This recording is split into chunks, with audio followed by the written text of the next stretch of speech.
สบายดีทุกคนมาเป็นเคยเสียงขวางมือแรกพ่อตาก็บอกให้ไปหาหน่อไม้เลยทุกคนคลิปตัวนี้ถ่ายไว้โดนเติบเนาะทุกคนเนาะเพราะว่าบ่ได้มีเวลามาพากย์เสียงมาตัดต่อมันหั่นนะเดี๋ยวมื้อนี้สิพาทุกคนไปเบิ่งว่าหน่อไม้อยู่เสียงขวางมันจะเป็นแบบใดเนาะตัวนี้บ่แม่นหน่อไม้เด้อทุกคนหน่อฮกซึ่งมื้อนี้เฮาก็ไป3คนเนาะทุกคนไปกับสุกแล้วกับแม่นายบ้านเฮาก็แบบนี้แหละทุกคนหาอยู่หากินตามธรรมชาติหน่อไม้ก็เต็มแต่หน่อไม้งามๆคอยเห็นหน่อแล้วคิดฮอดบ้านคอยเนาะทุกคนซึ่งคอยก็บ่ค่อยได้มีเวลาไปยามพ่อแม่คอยปานใดเพราะว่าคอยก็ขาเวียกคนเฮาก็แบบนี้แหละทุกคนยิ่งใหญ่ยิ่งโตยิ่งมีภาระยิ่งต้องหาเงินหาค่ำเพื่อให้ได้ชีวิตตัวเองอยู่รอดซึ่งคอยก็เป็นคนหนึ่งเนาะที่มาจากบ้านนอกมาสู่ชีวิตในเมืองมื้อนี้คอยกลับมาบ้านสุกบ้านแฟนคอยก็เป็นบ้านนอกคือกันซึ่งได้พากันเข้าภูเข้าป่าหาปูหาปลาหาหน่อหมอกหน่อไม้บอกเลยทุกคนคิดฮอดบ้านคิดฮอดพ่อแม่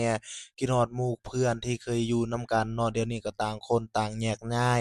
ต่างใช้ชีวิตเป็นของตัวเองมาเว้าเรื่องหน่อไม้ต่อเนาะทุกคนซึ่งมื้อนี้เฮาก็ได้หลายเติบเนาะไปน้อยเดียวก็เต็มทงแล้วนี่มาเบิ่งตัวทากนี่ทุกคนไผได้ย้านตัวทากเห็นตัวทากแล้วคอยแฮงคิดฮอดตอนข้อยไปนาเนาะทุกคนเพราะว่านาข้อยก็ตัวทากหลายแบบนี้แหละแล้วเบิ่งแฟนข้อยทุกคนเลาบ่ย้านตัวทากเลยสุกแล้วจับตัวทากมาลิ้นเลยเนาะแบบนี้แหละเขาว่าคนมาแต่บ้านนอกบ้านนาเคยเฮ็ดไร่ไถนามาก่อนเนาะส่ำตัวทากเขาเจอตลอดเจอประจำในชีวิตประจำวันเลยเฮ็ดให้มันสิ้นเนาะมันบ่ย้านถ้าคือคนที่มันย้านเขาย้านอีหลีเด้ทุกคนนี่พอได้ออกจากบ้านก็มี FC ตัวน้อยมาขอถ่ายรูปเต็มเลยทุกคนอยากถ่ายรูปนำเอื้อยสุกอยากถ่ายรูปนำอ้ายแอ